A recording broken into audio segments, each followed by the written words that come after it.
Assalamualaikum, salam sejahtera. Berita perdana edisi Sabtu 25 Julai 2020 bersama saya Faris Izzat Syahrudin. Dan saya Margaret Gambang dan berikut paparan-paparan utama malam ini.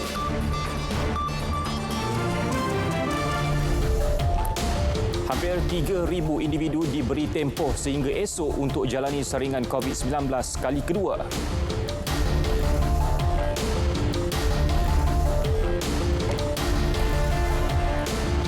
SOP berkaitan PKP akan diketatkan semula ekoran penambahan kes positif COVID-19.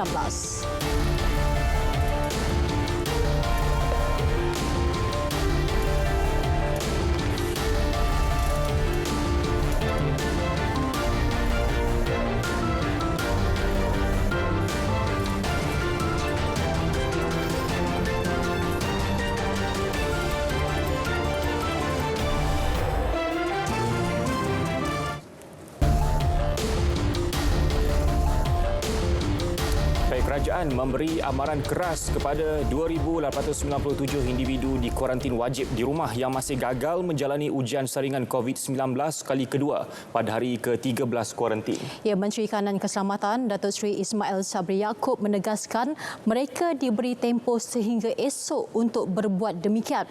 Jika masih ingkar, individu terbabit akan ditahan, direman dan dihadapkan ke mahkamah. Adalah rakyat kita yang dikuarantin di rumah tetapi gagal untuk membuat pemeriksaan kali kedua pada hari ke-13 mereka berada. Kita memandang serius perkara ini sebab ada yang kedapatan kes yang lepas hari ke-13 ada yang positif. Jadi saya percaya mereka yang takut mereka potong sendiri wristband yang mereka pakai selama ini. Dalam pada itu, 50% daripada 9,600 individu yang menjalani kuarantin di rumah didapati gagal mematuhi prosedur operasi standard SOP yang ditetapkan. Dan ini membahayakan. Ya? Dan kita telah bersetuju tadi, pihak polis akan mengambil tindakan kepada mereka dan akan membuat spot check dengan segera.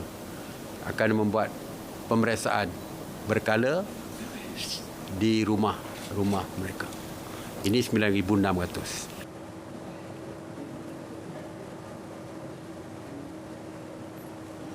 Sementara itu, Ketua Polis Negara Tan Sri Abdul Hamid Badur dalam satu kenyataan berkata, PDRM sedang meneliti senarai nama setiap individu yang terlibat.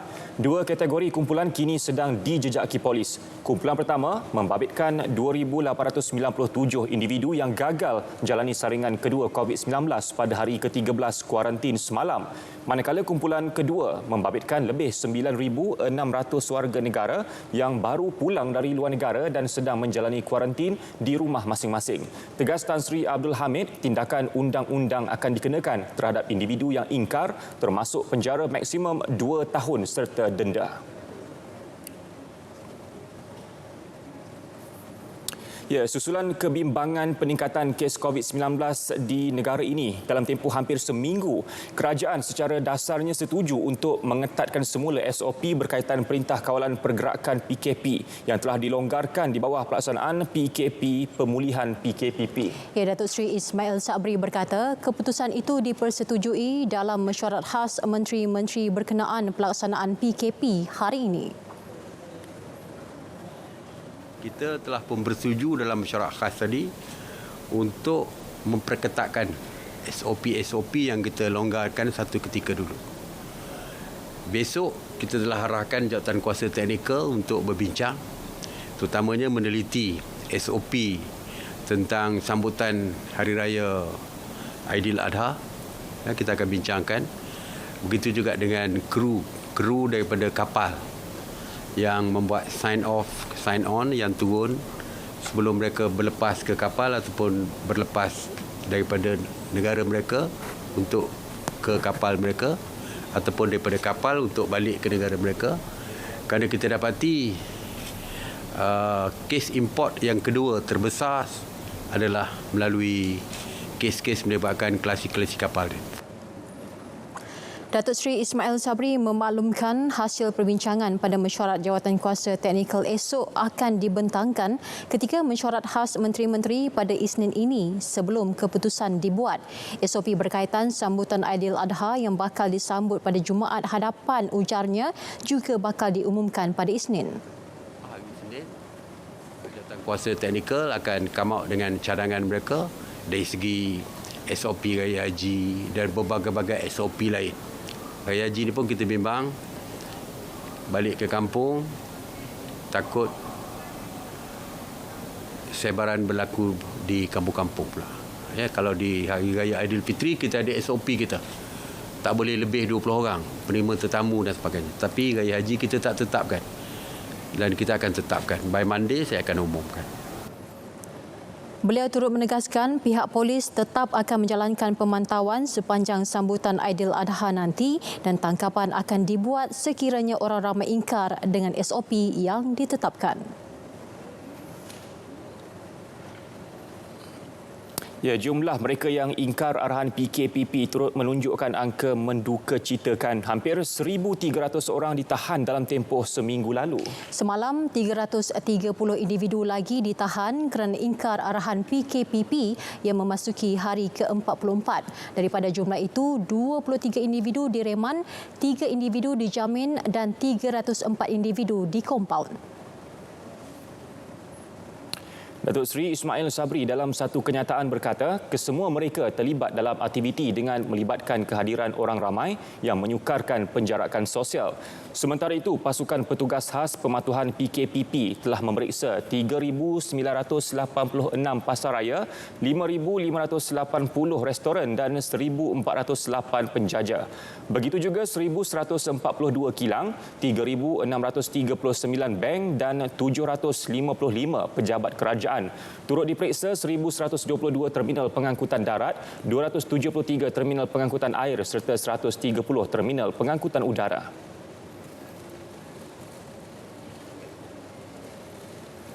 Dua lagi kluster baru COVID-19 dikenal pasti hari ini di Johor dan Sarawak. Pertambahan dua lagi kluster itu menjadikan 20 kluster baru telah dikesan sejak 1 Julai lalu sehingga tengah hari tadi. Menurut kenyataan Ketua Pengarah Kesihatan Datuk Dr. Nur Hisham Abdullah, kluster di Johor dikenali sebagai kluster Bukit Tiram membabitkan 2 warga asing yang bekerja di sebuah pusat keagamaan di Taman Bukit Tiram. Kedua-dua kes positif ini telah mula mengalami gejala pada 15 Julai 2020 namun tidak mendapatkan rawatan segera di mana-mana fasiliti kesihatan. Kemudiannya, mereka telah membuat saringan COVID-19 dan dikesan positif pada 24 Julai 2020. Sehingga tengah hari tadi, 10 orang kontak rapat telah dikenal pasti, disaring dan masih menunggu keputusan dalam kluster ini. Kluster di Sarawak pula dikenali sebagai kluster syarikat pembinaan kucing membabitkan seorang individu yang didapati positif pada 11 Julai lalu. Melalui siasatan yang dijalankan, sebanyak 55 kontak rapat telah dikesan, disaring dan diuji negatif COVID-19. Kluster ini telah dikenal pasti apabila satu lagi kes positif telah dikesan daripada saringan ulangan kontak-kontak rapat kes indeks. Aktiviti pengesanan kes secara aktif bagi kedua-dua masih diteruskan. Punca jangkitan kluster adalah masih di dalam siasatan. Sementara itu, 4 lagi kes baru kluster Sentosa dilaporkan hari ini menjadikan keseluruhannya 20 kes bagi kluster berkenaan. Kluster Sentosa merupakan salah satu daripada 9 kluster yang telah dikesan di Sarawak dalam bulan ini sahaja. Susulan itu, daerah Kuching kini menjadi satu-satunya zon merah penularan tempatan di dalam negara dengan 41 kes setakat ini. Keseluruhannya jumlah kes aktif penularan kes tempatan di negara ini telah melebihi 100 orang iaitu 101. Bakinya 66 lagi kes adalah kes import. Jumlah kes aktif dan kebolehjangkitan pula meningkat kepada 167 berikutan 9 hari berturut-turut jumlah kes positif baru melebihi kes sembuh. Sebanyak 23 kes positif baru dilaporkan setakat tengah hari tadi berbanding hanya 17 kes telah pulih dan pesakit dibenarkan pulang.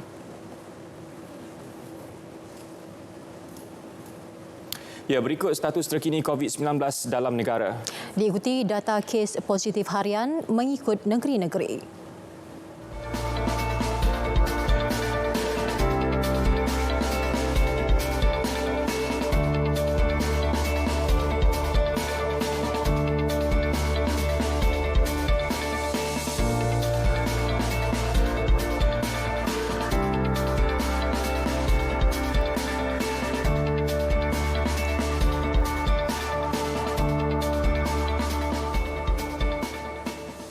Sidang Kemuncak Pemimpin Kerjasama Ekonomi Asia Pasifik APEC akan diteruskan bulan November tahun ini. Menteri Perdagangan Antarabangsa dan Industri Datuk Seri Muhammad Azmin Ali berkata ia mendapat kelulusan Kabinet dan akan dilaksana melalui 2 kaedah. Saya telah membawa perkara ini dalam mesyuarat Kabinet semalam dan pada dasarnya Kabinet bersetuju untuk kita meneruskan APEC 2020 pada hujung tahun ini secara virtual memandangkan situasi semasa, namun kita juga bersedia untuk mengadakan pertemuan secara fizikal sekiranya keadaan mengizinkan. Beliau bercakap kepada media pada mesyuarat maya Kementerian APEC 2020 yang bertanggungjawab bagi perdagangan. Datuk Seri Azmin sebelum ini pernah mengumumkan kerajaan akan mempertimbang 3 kaedah bagi menjayakan persidangan APEC.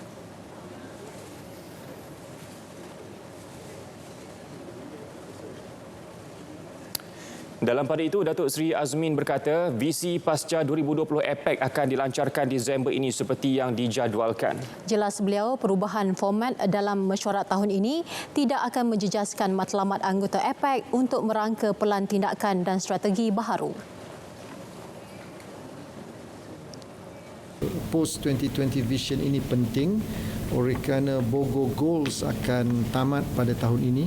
Maka sekali lagi Malaysia memainkan peranan yang cukup penting di bawah kepimpinan Yang Amat Berhormat Tan Sri Muhyiddin Yassin bersama-sama dengan anggota ekonomi APEC untuk melihat hala tuju APEC seterusnya.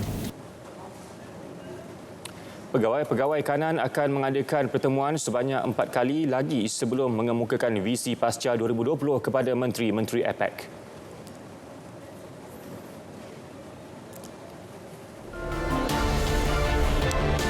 Diusir dan tidak dibenarkan masuk ke Malaysia buat selama-lamanya.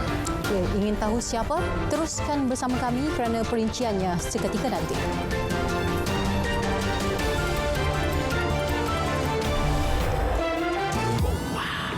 Sampai jadi hari-hari bikin jam pertama kali. Mula dari bawah, ramai orang makan nasi tapi tak pernah pergi sawah. Sampai jadi hari-hari bikin jam pertama kali. Dulu orang kami kais pagi makan pagi, sekarang bikin sampai jadi dengan internet tanpa had dan panggilan tanpa had. Nikmati semuanya dengan Prabaya Hotlink tanpa had serba baharu. sampai jadi hari-hari bikin jam pertama kali. Mula dari bawah, ramai orang makan nasi tapi tak pernah pergi sawah. Sampai jadi hari-hari bikin jam pertama kali. Dulu orang kami kais pagi makan pagi, sekarang bikin sampai jadi dengan internet tanpa had dan panggilan tanpa had. Nikmati semuanya dengan Prabaya Hotlink tanpa had serba baharu.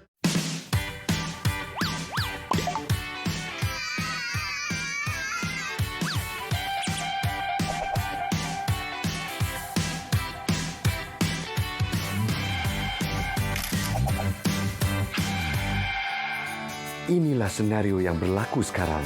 Kanak-kanak dan remaja berumur antara 5 hingga 17 tahun perlu aktif sekurang-kurangnya 60 minit sehari. Pilihan di tangan anda. Jom aktif. Diusir keluar dan tidak dibenar memasuki Malaysia buat selama-lamanya. Tindakan itu akan diambil terhadap lelaki Bangladesh Mat Raihan Kabir yang ditahan petang semalam hasil risikan dan buruan berterusan selama 2 minggu.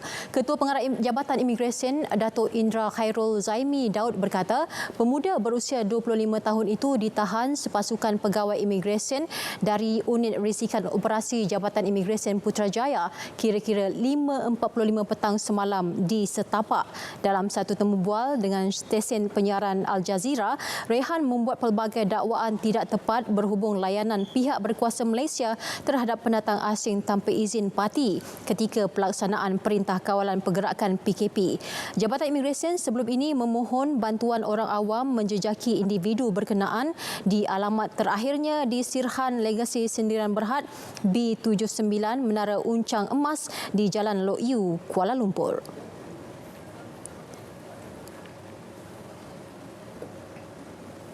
Sebarang prosiding dalam Majlis Parlimen atau jawatan kuasa yang ada tidak boleh dipersoal di mana-mana mahkamah dan perkara itu termaktub dalam perkara 63/1 Perlembagaan Persekutuan. Timbalan Yang di-Pertua Dewan Rakyat, Datuk Seri Azalina Osman Said bagaimanapun berkata, sebagai pengamal undang-undang, beliau menyerahkan kepada mahkamah untuk mengadili tuntutan saman yang dikemukakan terhadapnya dan Yang di-Pertua Dewan Rakyat, Datuk Azhar Azizan Harun. Datuk Seri Azalina memberi contoh kes Mahkamah Tertinggi membabitkan bekas Speaker Dewan Undangan Negeri Perak V. Sivakumar dan Datuk R. Ganesan. Mahkamah memutuskan bahawa sesuatu yang tidak boleh dipertikaikan ialah Dewan mempunyai kuasa untuk memilih dan memecat Yang di-Pertua. Datuk Seri Azalina turut menjelaskan Ahli Parlimen Teluk Intan yang juga bekas timbalan Yang di-Pertua Dewan Rakyat Nga Komeng telah meletak jawatan sebelum usul pelantikan beliau di bawah Peraturan Mesyuarat 6 Dewan Rakyat dibacakan. Khamis lalu, Tun Dr. Mahathir Mohamad bersama 4 lagi plaintif memfailkan tindakan undang-undang bagi mencabar kesahihan pelantikan Yang di-Pertua Dewan Rakyat dan timbalannya.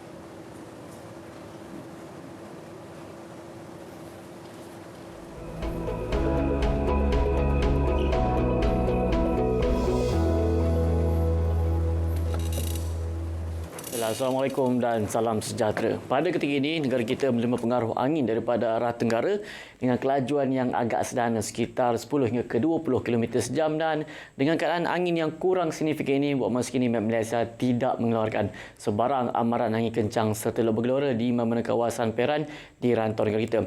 Pada ketika ini, berdasarkan paparan imej satelit, terdapat banyak kelompok awan aktif di bahagian pantai barat semenanjung Malaysia, begitu juga di bahagian barat negeri Sarawak yang mana keadaan ini menunjukkan pada ketika ini hujan beserta ribut petir dan juga cuaca lembap kini sedang berlaku dan keadaan ini dapat diperhatikan dengan melihat paparan gemar radar. Pada ketika ini jelas pada ketika ini hujan beserta ribut petir kini sedang berlaku di hampir ke semua negeri di bahagian pantai barat semenanjung Malaysia daripada negeri Perlis sehingga ke negeri Johor. Keadaan lembap ini kita jangkakan akan berlanjutan sehingga ke awal pagi nanti. Di negeri-negeri di pantai timur seperti Terengganu dan juga di bahagian pedalaman negeri Kelantan dan juga Pahang, insya-Allah tiada hujan yang akan berlaku. Menjelang ke pagi nanti, pagi esok kita jangkakan kebanyakan negeri di semenanjung insya-Allah akan mengalami keadaan cuaca cerah kecuali mendung di kawasan pesisir pantai melibatkan negeri Selangor, Negeri Sembilan dan juga di negeri Melaka. Keadaan yang berbeza pula kini berlaku di negeri Sabah. Hujan di satu tempat hanya berlaku di bahagian Kudat dan juga pantai barat. InsyaAllah keadaan ini akan beransur-ansur reda tidak lama lagi. Keadaan berbeza pula berlaku di negeri Sarawak. Hujan beserta ribut petir kini sedang berlaku melibatkan di hampir ke semua bahagian. Keadaan ini kita jangkakan akan berlanjutan sehingga ke lewat malam sahaja. Dan menjelang ke pagi nanti, di negeri Sabah insya-Allah tiada hujan yang akan berlaku di kesemua bahagian. Manakala di negeri Sarawak, pada pagi nanti, hujan beserta petir akan berlaku di bahagian barat negeri Sarawak yang melibatkan beberapa bahagian iaitu di bahagian Kuching, Samarahan, Serian, Seri Aman, Mukah, Sibu, Betong dan juga di Sarikeh. Kita jangkakan keadaan ini yang akan berlaku pada esok pagi akan berlanjutan sehingga ke tengah hari. Dan selain daripada itu, pastikan anda muat turun aplikasi My Cuaca bagi mendapatkan info dan juga maklumat yang terkini dan sahih ataupun boleh lari laman sesawang kami di www.met.gov.my. Baiklah, Assalamualaikum dan salam sejahtera.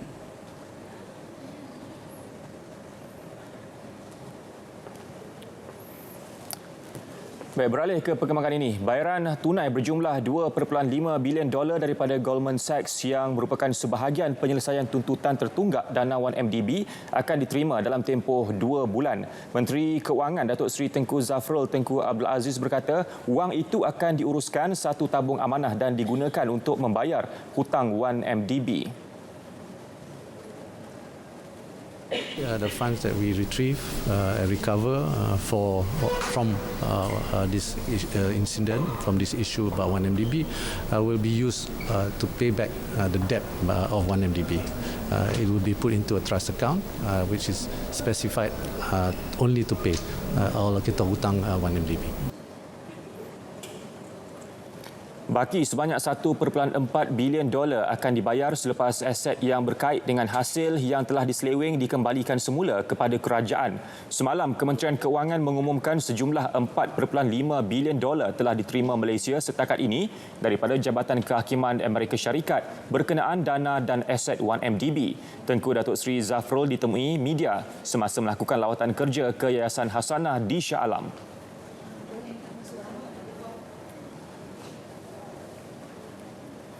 Kerajaan belum memutuskan sama ada menubuhkan Suruhanjaya Siasatan Diraja RCI atau hanya siasatan dalaman bagi menyiasat dakwaan salah laku pengurusan Lembaga Tabung Haji TH terdahulu. Menurut Timbalan Menteri di Jabatan Perdana Menteri Hal Ehwal Agama Ahmad Marzuq Syari, perkara itu akan diputuskan Perdana Menteri Tan Sri Muhyiddin Yassin selepas dibawa ke Kabinet. Semua maklumat yang disampaikan sama ada melalui perbahasan ahli parlimen atau memorandum yang dihantar akan diteliti secara terperinci sebelum keputusan dibuat. Walaupun siasatan dalaman secara rasmi belum diumumkan, pengurusan tertinggi TH sudah dipanggil beberapa kali untuk mencari formula dan solusi sesuai serta mengenal pasti fakta yang dibangkitkan sama ada benar atau tidak. Apapun yang paling penting, kita akan memastikan aset-aset tabung haji dan juga soal pengurusan haji dan masa depan pendeposit haji yang 9.3 bilion ini, 9.3 juta ini akan kita jaga sebaik mungkin insya-Allah. Walaupun tanpa diumumkan lagi RCI ataupun tidak, tetapi yang paling penting kita sudah ada kerangka yang jelas untuk memastikan bahawa aset-aset ini selamat dan juga pendeposit ini akan selamat insya-Allah. Beliau ditemui media selepas merasmikan mesyuarat Dewan Pemuda PAS Pangkalan Cepa, Kelantan. Media sebelum ini melaporkan beberapa ahli parlimen mencadangkan RCI ditubuhkan bagi menyiasat dakwaan salah laku oleh pengurusan TH yang lalu. Ini sudah terlalu Kementerian Komunikasi dan Multimedia akan menaik taraf capaian internet di lokasi pelancongan di seluruh negara secara berperingkat. Menterinya Datuk Saifuddin Abdullah berkata, langkah itu akan membolehkan pelancong kekal lama di setiap lokasi pelancongan sekaligus merancakkan kembali perniagaan yang terjejas ekoran COVID-19. Jelas beliau, trend pelancong yang bekerja sambil bercuti serta memerlukan capaian internet meluas untuk memudahkan urusan kerja mereka boleh diambil kesempatan oleh penggiat industri. Sekarang ini sudah ada satu trend baru di mana sesetengah orang dia melancong sambil dia bekerja. Jadi dia mungkin datang ke Cerating atau mana-mana tempat yang lain untuk satu jangka masa yang agak panjang. Mungkin sebulan, 2 bulan. Dia sebenarnya bekerja. Tapi pada waktu yang sama dia menikmati keindahan alam semula jadi. Atau dengan kata lain, sambil dia bekerja, dia juga bercuti. Mereka memerlukan akses internet yang baik. Dan itu satu daripada perkara yang kita akan cuba untuk tingkatkan. Datuk Saifuddin menghadiri sesi dialog industri pelancongan Cerating di Kuantan, Pahang. Tiada paksaan ke atas pengusaha hotel untuk menjadikan premis mereka sebagai pusat kuarantin bagi individu yang pulang dari luar negara. Menurut Menteri di Jabatan Perdana Menteri Tugas-Tugas Khas, Datuk Seri Rizwan Muhammad Yusof, kebenaran untuk menjadikan hotel sebagai pusat kuarantin COVID-19 bergantung kepada kerajaan negeri. Itu terpulang kepada negeri masing-masing. Mereka ada jawatan pengurusan bencana COVID-19. Ada juga negeri-negeri yang mahu oleh sebab kekurangan kedatangan pelancong sama ada dalam atau luar negeri, hotel-hotel ni mahu melestarikan operasi mereka. Jadi kalau ini secara voluntary, kalau mereka menghendaki ataupun membuat permohonan untuk menjadikan hotel itu sebagai pusat kuarantin, maka kita sedia berbincang.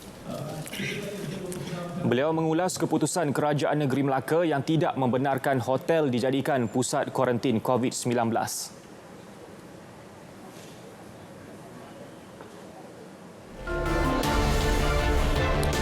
Bank Islam sedia tawarkan lanjutan moratorium pinjaman. Paparannya seketika nanti.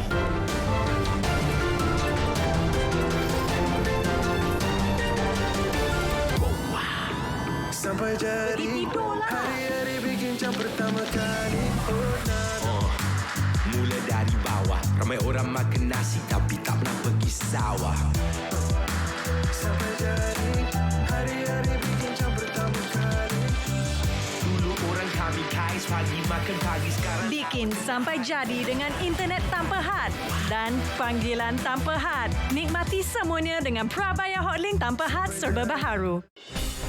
Marilah bersama kami merebut peluang serta dapatkan RM10,000 dalam program Salam Baitullah.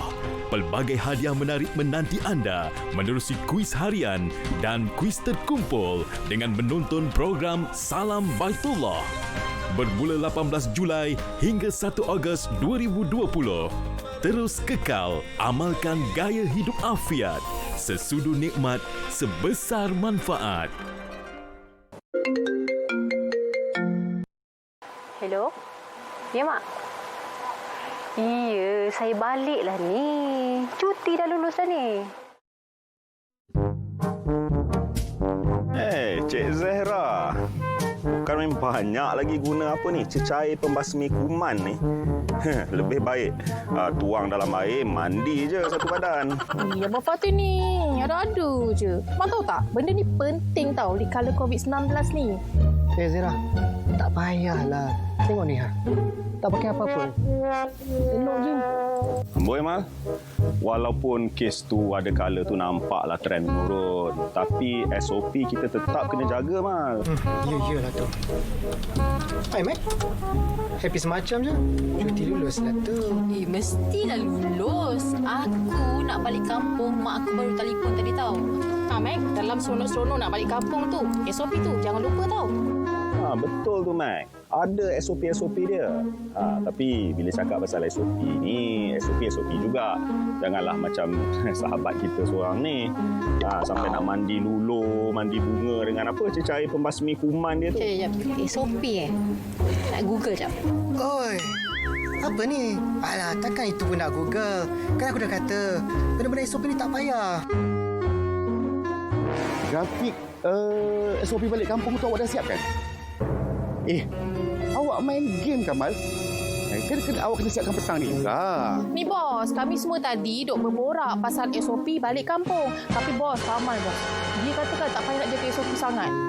Kamal, peraturan kerajaan ni, SOP semua ni kita kena ikut. Macam penjarakan sosial, pakai penutup separuh muka, guna cecair pembasmi kuman. Kita kena beritahu pada orang ramai. Faham ke tidak? Ni make up tebal-tebal ni mana konsep? Gantung SOP tu kali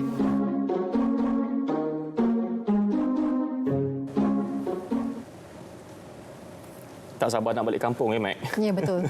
Okey, apabila kita teruskan dengan perkembangan ini, Jabatan Sukarelawan Malaysia rela akan distruktur semula bagi memastikan fungsi dan peranan agensi sukarelawan itu dapat ditingkatkan. Ya, antaranya memperkenal syarat lebih ketat bagi pelantikan anggota rela, menghadkan umur anggotanya serta memastikan yang benar-benar sihat dan cergas sahaja dibenar bertugas di lapangan. Menteri Dalam Negeri Datuk Seri Hamzah Zainuddin berkata penstrukturan semula rela penting khususnya ketika negara sedang membendung penularan COVID-19 dan membantras sindiket penyeludupan pendatang asing tanpa izin parti.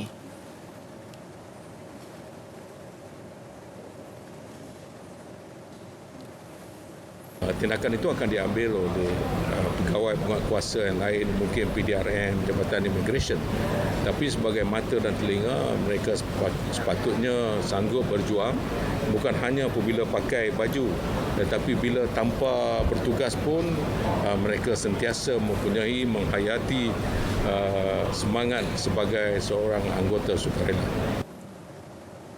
Beliau ditemui pada Majlis Ramah Mesra Menteri Dalam Negeri bersama anggota rela Larut Matang dan Selama di Ijuk, Perak.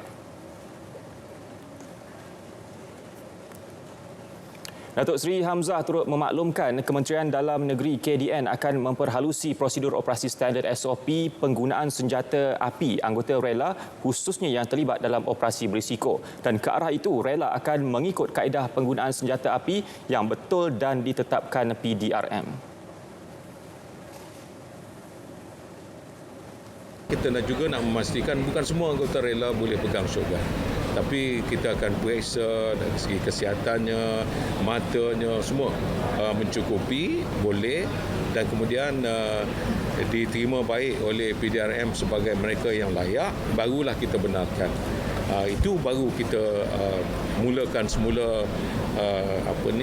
tugasan yang bersenjata seperti apa yang kita lakukan sebelum ini.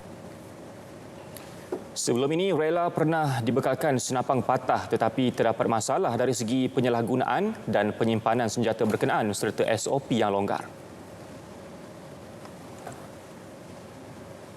Fasiliti Inovasi Kitar Semula FIKS di Putrajaya menjadi pusat pembelajaran kitar semula pertama di Malaysia. Ia selaras dengan sasaran Perbadanan Putrajaya dalam menjadikan Putrajaya sebagai bandar hijau menjelang 2025. Laporan lanjut bersama wartawan Fahmi Zaidi. Kewujudan FIKS selari hasrat kerajaan untuk mencapai sasaran amalan kitar semula sebanyak 30% dalam kalangan rakyat tahun ini. Ketua Pegawai Eksekutif Alam Flora Sdn Bhd, Datuk Muhammad Zain Hassan berkata, FIKS menggalakkan masyarakat mengamalkan kitar semula bagi membantu mengurangkan sisa kitar semula dihantar ke tapak pelupusan. FIKS ataupun Fasiliti Inovasi Kitar Semula adalah satu pusat kitar semula yang memainkan peranan untuk memberi pendidikan, menyebarkan awareness kepada masyarakat bagaimana pentingnya menjaga alam sekitar dalam aspek 3R. Jadi harapan kita ialah kita membuka kepada orang ramai, buatlah tempahan awal ini aja percuma, don't worry Kita akan datang ke FIKS ini untuk mempelajari berkenaan dengan kita semula pada masa yang sama mengamalkan cara kita semula di rumah masing-masing. Menteri Wilayah Persekutuan Tan Sri Anwar Musa menyambut baik inisiatif di bawah FIKS bagi mewujudkan persekitaran bersih dan sihat. Pagi ini saya dalam siri walkabout untuk meninjau aktiviti-aktiviti yang berjalan di wilayah Persekutuan. Hari ini giliran untuk datang ke Putrajaya. Saya suka cerita melihat inisiatif-inisiatif yang diambil, inisiatif yang bersifat community based.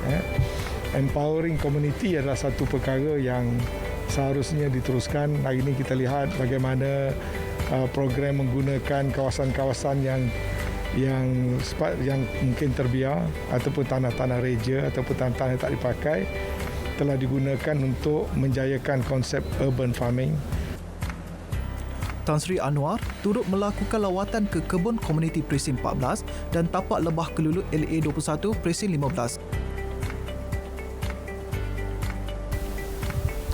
Fasiliti Inovasi Kitar Semula atau lebih dikenali sebagai FIKS merupakan pusat pembelajaran dan maklumat kitar semula bagi orang ramai yang ingin mempelajari proses kitar semula dan pemulihan sisa. Di sini juga terdapat pelbagai aktiviti dan tempat yang menarik bagi anda seperti perpustakaan, vertical garden, hub ilmu dan butik 3R. Jadi bagi anda yang ingin melakukan kitar semula dan mempelajari proses kitar semula, boleh berkunjung ke sini kerana FIKS sentiasa terbuka untuk menerima kunjungan anda. Fahmi Zaidi, Berita RTM.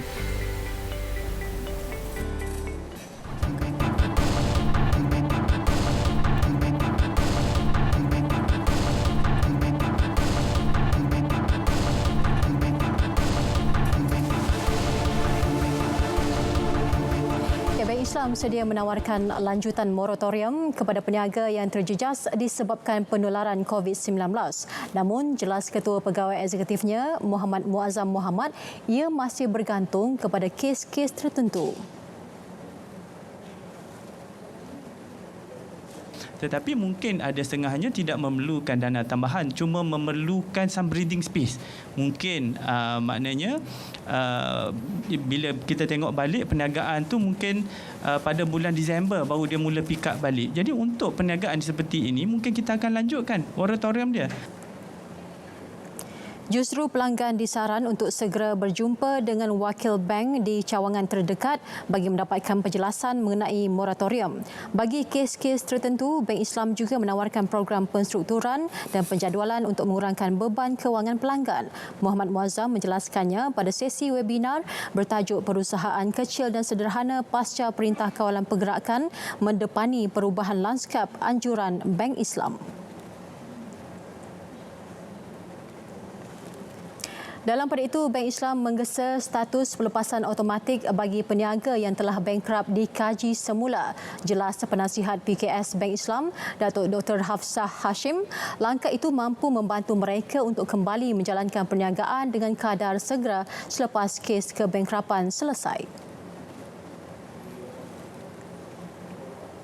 Kalau di Jepun, kalau di di UK, automatic discharge ni begitulah diguna pakai oleh PKS di sana.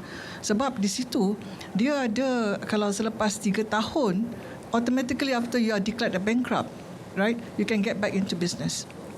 But that section 33A of the Insolvency Act mengatakan bahawa di Malaysia ni, bila dia bagi 5 tahun, right, dan dia tak automatic discharge.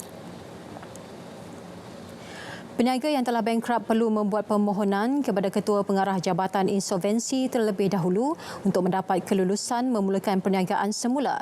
Justru, kerajaan disaran mempertimbang cadangan memperkenal peraturan berkenaan dalam Akta Langkah Sementara bagi mengurangkan kesan COVID-19 yang akan dibentang bulan ini.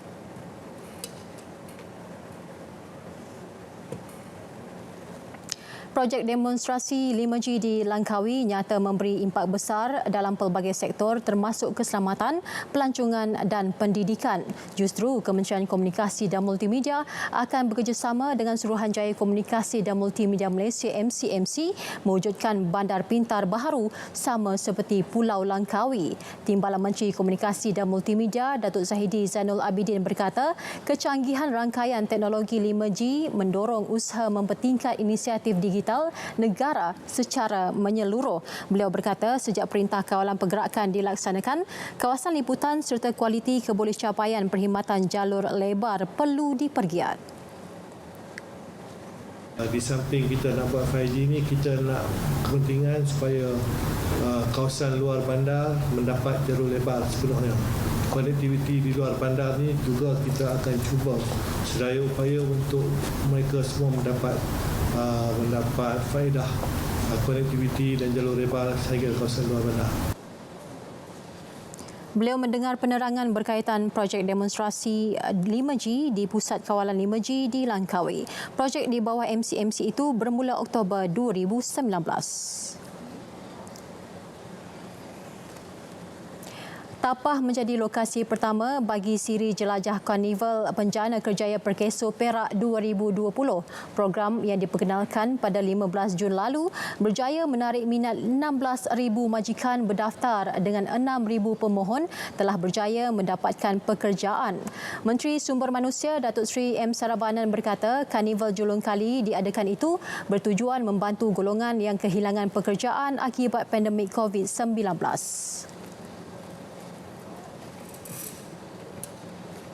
Dan dengan adanya program melalui penjana ni, saya percaya kita sedikit sebanyak dapat mengatasi masalah pengangguran. Dan cuma saya minta Melayu kepada warga Malaysia, janganlah memilih sangat. Terima apa juga peluang pekerjaan yang sedia ada, dan setelah mendapat peluang pekerjaan barulah cari kerja yang lain. Beliau berkata demikian selepas menyempurnakan Majlis Pelancaran Karnival Penjana Kerjaya Perkeso di Dewan Merdeka Tapah Perak. Pada karnival itu, sebanyak 7,000 kekosongan jawatan ditawarkan kepada bakal pencari pekerjaan. Sementara itu, bagi majikan yang mendaftar di bawah program ini, mereka ditawarkan insentif RM600 hingga RM1,000 bagi seorang pekerja yang diambil bekerja.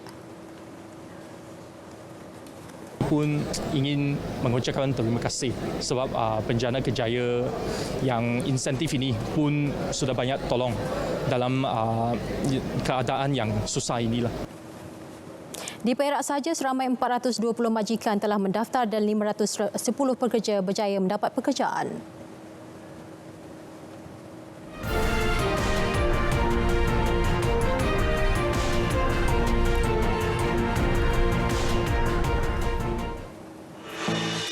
imej satelit pentadbiran